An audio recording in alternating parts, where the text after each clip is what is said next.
Hey y'all, it's Whitney Nicely, and today we're going to talk about the house that I bought on Cedarwood Street. All right, and the house on Cedarwood, I also call it the pool house because I ended up painting the porch the same color as they paint the bottom of a pool. Ooh, that was a mistake. But so the house on Cedarwood, it was the summer of 2013, June or July 2013, and the end of so I live in this little neighborhood. It's not a subdivision, but it's a neighborhood. And as you're coming out of the road, you end up at a four-way stop. Well, there's this dog leg, and then you go over the railroad tracks, and then you go on up into the neighborhood, and that's where I lived. So I came down this hill every day, went over the railroad tracks, did this dog leg, and then came out at the red light. Well, in the dog leg, there was a for sale by owner sign, a red and white sign with somebody's phone number on it. And I had driven by that sign at least twice a day since winter, all right, for like 6 months. And I never called on the sign. I never called because I didn't know what to say. I didn't know how to ask about the house. I didn't know how to set up an appointment to go see the house. I didn't know squat, but I just kept seeing it. Well, one day I was on my way home and somebody was picking up the for sale by owner sign, and they were putting an auction sign down. And I am a licensed real estate auctioneer for Nicely Done Auctions. But before I was the main auctioneer, I was a baby auctioneer. I was an affiliate auctioneer, I think is what they call it. I was studying to be an auctioneer. And I worked for Pal Auction Realty. When I was a baby broker, I was an affiliate broker. I worked for Pal Auction Realty. So the auctioneer that was putting the sign in the yard was Justin Phillips. And he was the grandson of Howard Phillips, son of Brian Phillips, and they owned Pal Auction. So the guy that was putting the auction sign in the yard was my buddy at Pal Auction, and I was working for him at the time. And so I rolled down my window, and I was like, Justin, what's the deal with the house? He was like, hey, Whit, come on over. I'm going to take pictures. We're going to auction this house. And I was like, that's really cool. This is right down the street from my house where I live. Okay, I'll go look at it. So I followed Justin over to the house, and he went in, he took pictures. I learned a lot about how to take pictures of a house that's for sale from Justin on this little field trip that I just happened upon. And this is before I'd ever bought a house. And so I'd been to auctions with my mom. I knew how auctions worked. I was an auctioneer. I knew how auctions worked, but I never put myself in the position to be a buyer. So there was 6 weeks of advertising. I walked through the house. I liked the house. It was 3-bedroom, 1-bath. It was really a good 2-bedroom, 1-bath, but you can make it a 3-bedroom, 1-bath. The people that were selling the house had inherited the house from her parents. So her and her husband, she was the only heir, they decided to sell the house because they weren't going to move back into her parents' house after they passed. They already had their own house out in the country, and they didn't want to be landlords, so they just sold the house. And since nobody had called on their for sale by owner sign that I had seen every day for 6 months, they decided to put up for absolute auction. Now, an absolute auction means the property is absolutely going to sell no matter what the bid is. If you bid $100 and you're the high bidder, it's going to sell. If the house is worth $300,000 and the high bidder is at $100,000, it's selling for $100,000. There is no reserve. There is no base price in an absolute auction. So this house was going up for absolute auction. It was absolutely going to sell. And since I was a baby auctioneer and I was a baby agent, I had to log so many hours of studying being an apprentice auctioneer. That's what they call it, not an affiliate, an apprentice auctioneer.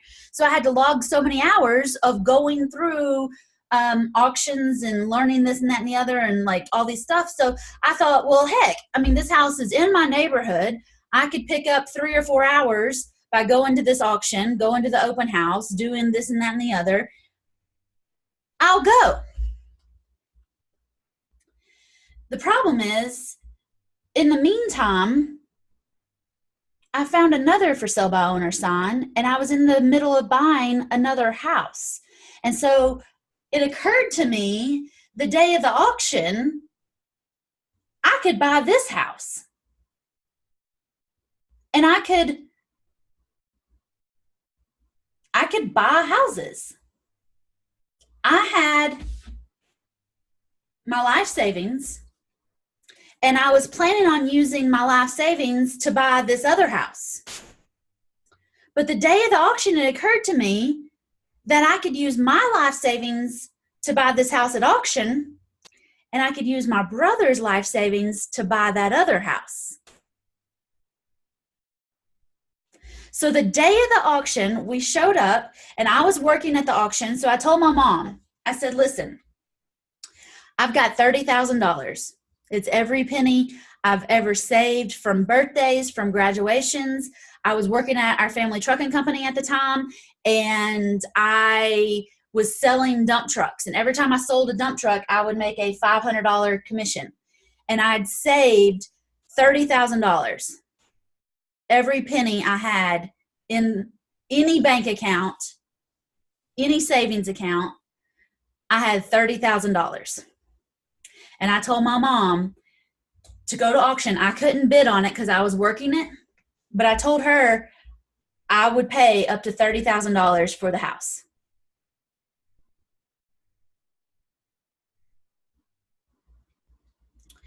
So we started bidding, and I was working as a ringman.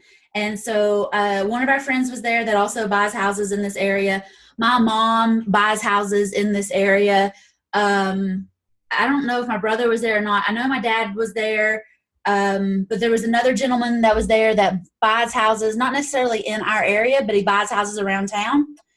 So the way it worked is the auctioneer, I think Kenny, was rattling on it, and he was calling the bids, and I was standing with Tommy, who is one of our friends. He goes to auctions all the time, and I was, helping encourage him to bid. And my mom was standing over with Justin, and he was encouraging her to bid. And then there was this other guy, and Justin and I were kind of ping-ponging back and forth over him. We got up to $28,000. Somebody bid $29,000. My mom bid $30,000, and this other random guy bid $30,000. And I told my mom that $30,000 was my max. This other guy bid $30,000. Kenny started calling it down, going once, going twice, and my mom hit again. $31,000. And we won. I didn't tell her to go over $30,000. I didn't encourage her to go over $30,000. But I went to $30,000, and my mom pushed me on to $31,000. And by the time we closed, I had $31,000. I don't remember if I sold 2 trucks or if I just didn't go on a trip that summer, or somehow I had the $31,000. But also, when you buy at auction, especially at PAL auction, you pay 10% on top. All right. So in regular real estate, when a house gets listed, if it's listed at $30,000, then you take out a percentage for a commission, and then the seller gets the rest. Well, at an auction, the gavel price, the $31,000, is what the seller gets. The auctioneer gets 10% on top. So $31,000 times 10% is $3,100. So $34,100 plus some closing costs, $34,500. I had to come up with $34,500. And I know how I did it now.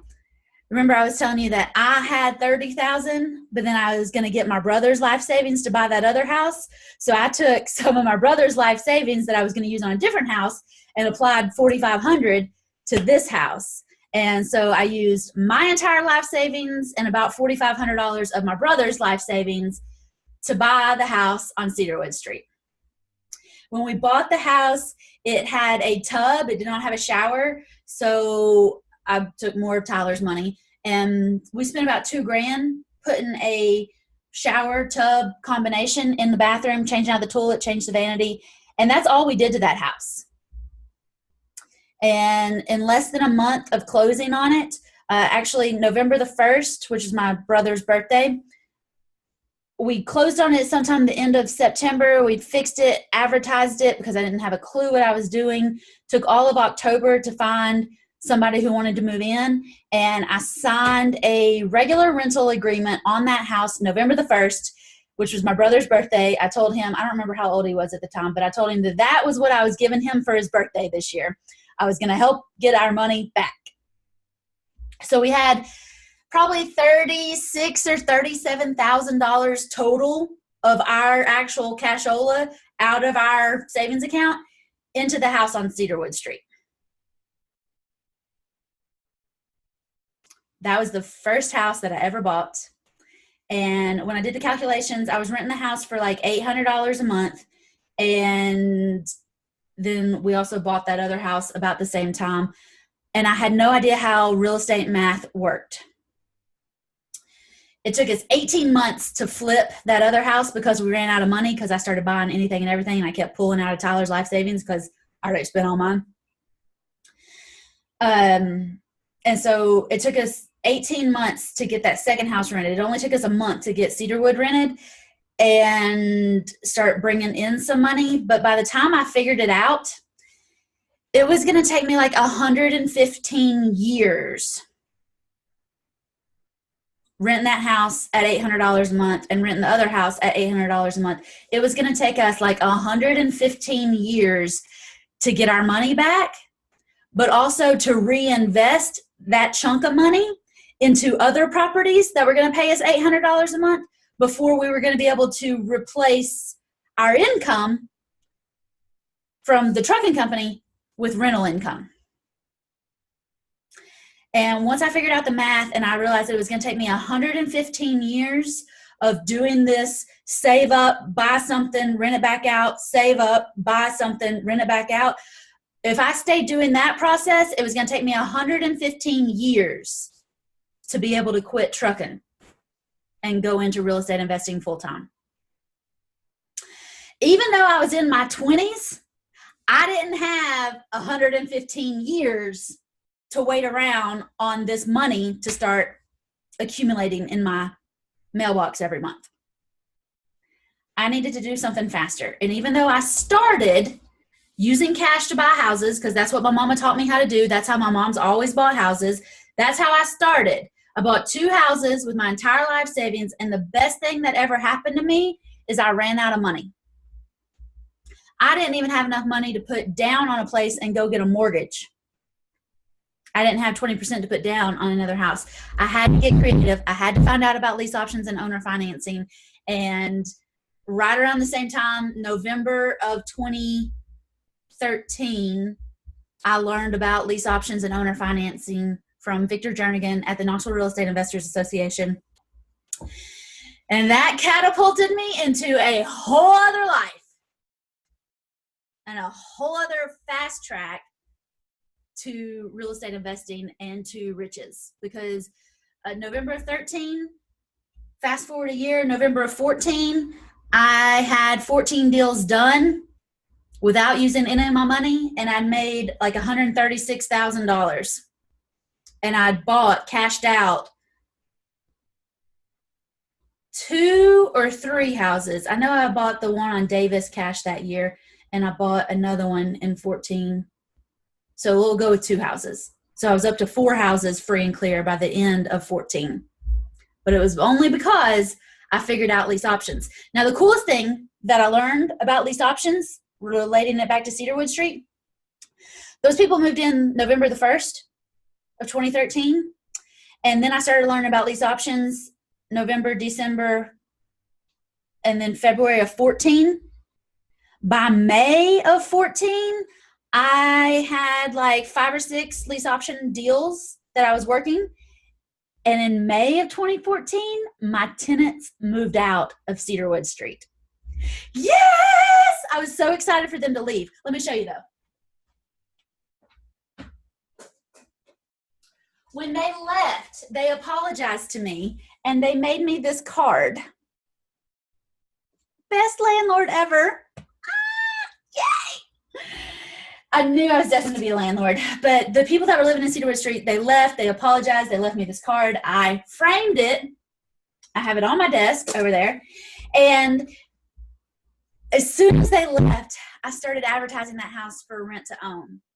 In less than 30 days of those people moving out, I had another guy that gave me $8,000 to move in, and he was going to pay me $880. No, he was going to pay $800 a month, and I was going to get my money back in like 3 years because I figured out how to do the math, and I figured out how to get people to pay me thousands of dollars to move into my house. So I sold him the house on a lease option. I owned it free and clear, and so I gave him a lease option to buy it. I gave him 2 years to buy it for like $78,000. I had $38,000 invested in it, and I was doubling my money by selling it to him. He gave me $8,000 to move in, and he paid me $800 a month, and he paid late a lot, so he paid $880 most months. Fast forward to today. He moved out last weekend, and the house on Cedarwood Street is available again. The lady that lives next door, her daughter is interested in doing a rent to own on it or a lease option on it. So I'll be able to sell it again, get another chunk of change for people to move in, and still create my monthly passive income. I've had that house since 2013 now. I don't have the exact numbers and amounts with me right now, but I have my 30 some odd thousand back in Hip National Bank where it belongs. So my house on Cedarwood Street started out being a little rocky, being a little bit of a challenge, being a little bit, I don't really know what I'm going to do. But it is a beautiful situation. If you are a landlord and you want to create an extra $100,000 a year, you can, as your properties come empty, you can start renting them out on a lease option and let people give you $8, $10, or $20,000 to move in. Once you know how lease options work, you can buy with lease options, or you can take what you already have. Because I talk to lots of landlords. I talk to lots of people that are already in real estate. They just want to figure out how to make more money with what they got. Listen, baby, add lease options to your real estate investing tool belt and watch the money come in. It changed my life, changed my world. I love that little house on Cedarwood Street. I'll tell you something funny about it is it's a half acre. If you look at Cedarwood from like the city map, there's a half acre there. It's like one of the biggest lots in my little neighborhood. There's more land at Cedarwood Street than there is at the house that I live in. And the thing about it is most of that yard is a sinkhole. And I don't care. I don't care. It doesn't bother me at all. It's a sinkhole. Somebody else mows it. And it's like an established sinkhole, if that makes sense. But guys, when I started, I was buying houses on sinkholes. And I've still figured out how to make tons of money out of what should have been qualified a bad deal. No matter where you are right now, you can turn it around. You can get those deals rocking and rolling. I'll be glad to help you. Let me know if you have any questions. Or go to firstdealdonefast.com, sign up so that you can learn all about lease options. From me. Bye, y'all. That's Cedarwood Street.